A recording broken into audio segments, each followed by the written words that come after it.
If we look at the different types of data in a programming language and consider the way that interacts with the types, then there will be some atomic data, like numbers and booleans or in strings and so on. And these kinds of data typically have a built-in data type, like num or bool, to go with them. We can also have compound data like tuples, like pairs as we wrote for curly, or records as we wrote for curly, where a record has a number of fields, each field has its own type. There's one more kind of data that shows up that we haven't looked at in curly yet, and that is a variant. Whereas a compound data structure is a kind of and, you have this field and another field, a variant is a kind of or. When you have something of a given type, it is one variant or the other variant. Variants in Plait are written with defined type. For example, we define the type grade and we can have a variant percent or a variant pass-fail, where a percent has a number and a pass-fail has a boolean. I've got a couple of other examples here, and the others look more contrived. That's because I'm using a restricted variant of Plait for these examples, where we always have exactly two variants in a given type, and each variant has exactly one field, because that's the simplest form of variant I can imagine, so that's what we're going to add into curly. For example, a chain could have an end number and then a link that has a chain attached to it. Chains don't seem very useful, though. It's close to an int list. If I wanted an int list, I need a representation of empty and then a way to cons a number onto an existing int list.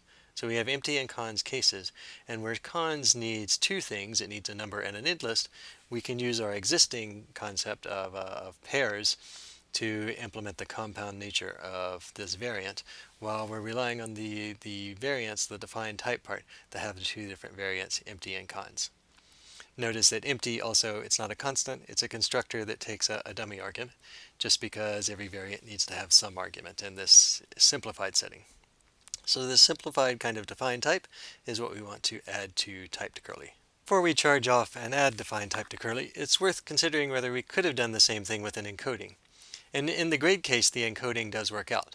The idea is that for our two variants, percent and pass-fail, we represent them using a tuple or a pair, and we put a number 0 or 1 as the first part of the pair to say which variant you're in. So percent will be tagged with 0, pass-fail will be tagged with 1. A percent is supposed to have a number, while a pass-fail is supposed to have a boolean. So we can't just have a pair of a number and something.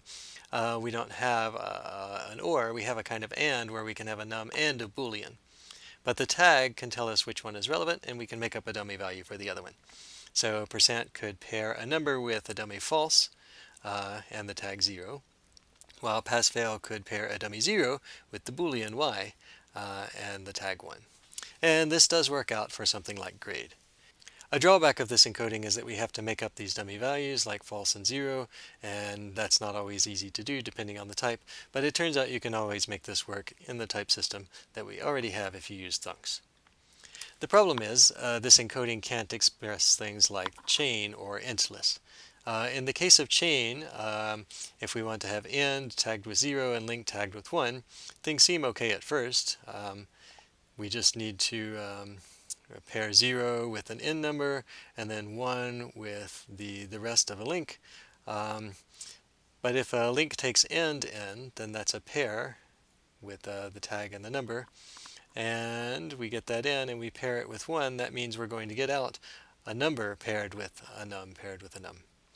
And now the problem is that we can't pass a link into a link, right? Because these types don't match. What's going on here is that we're trying to express a recursive type, chain, and we're running into the same sort of unfolding explosion that we saw with recursive functions. Doesn't work for int list either. If you try to have empty and icons and use some tags there, then again, passing an icons result into an icons result is not going to work out. So this encoding doesn't work, and we need to build it into our language. Instead of building define type into our language, since we don't have top-level definitions, we're going to build in let type instead, just like we've had let and let rec and so on.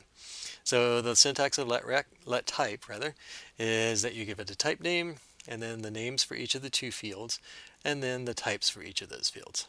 So compared to define type, we've got an extra pair of square brackets here so that we can separate the type binding from the body. And I've left out the field names that we would use in define type and plate. We have empty and cons variant, and I've just written the types for each of the fields.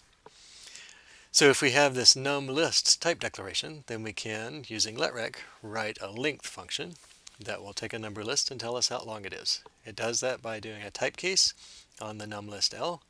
If it's I empty, then it returns 0. The n here is a dummy. If it's an I cons, then we've got the first number and we've got the rest, and they're paired together using a pair. So we can add one to the length of the second, and so on. And then here's how we're constructing a list. We start out with the empty list, then to cons on 2, we use icons to wrap around a pair that pairs the 2 with the rest of the list. And here 1 is paired with the rest of the list, and so on. Okay, so adding letrec and letType will let us write lists and functions that work on lists. To do that, we are going to extend our grammar with letType and typecase, but we also have now a change to the type grammar, because when we do letType, we introduce a new symbol, a new identifier here that can be used as a type later in the program, or inside the body expression here, or even in the types on the right. So that's why we have this new symbol case in our type grammar.